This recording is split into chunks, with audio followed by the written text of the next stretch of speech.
নিজের জীবন বাজি রেখে নিজে না খেয়ে সন্তানকে খাওয়ানোর মানুষটির নাম কি?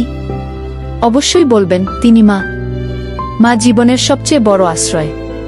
তার ত্যাগ আর ভালোবাসার কোনো তুলনা হয় না, তার মূল্য কখনো হিসাব করা সম্ভব নয়। মায়ের প্রতি ভালোবাসা ও কৃতজ্ঞতা প্রকাশ করা আমাদের সবার দায়িত্ব। মা কখনো সন্তানের প্রতি বিরক্ত হন না। বাড়িতে 3টি রুটি থাকলে আর খেতে 4 জন হলে যে মানুষটি বলেন আমার ক্ষুধা নেই, সেই মানুষটি মা। আপনি দেশে বা বিদেশে যেখানেই থাকুন না কেন, আপনার কোনো সমস্যা হলে সবার আগে যে জানতে চান, তিনি মা। কখনো কি খেয়াল করেছেন আপনার মায়ের পুরনো জামাটা বছরের পর বছর চলছে, কিন্তু ডিম বা দুধ বিক্রি করে তিনি আপনার জন্য নতুন জামা কিনে দিয়েছেন?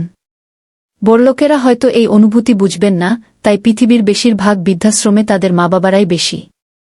আপনার মা যদি এখনো বেঁচে থাকেন, তাকে সময় দিন, ভালোবাসুন। মায়ের হাতে রান্না করা খাবার সর্বশেষ কখন খেয়েছেন মনে পড়ে? যদি দূরে থাকেন বা মা না থাকেন, তবে নিশ্চয়ই তাকে খুব মিস করেন।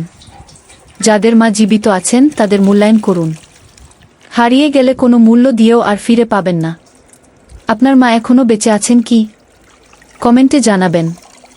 তাকে ভালোবাসুন, সময় দিন, কারণ মাই আমাদের পৃথিবী।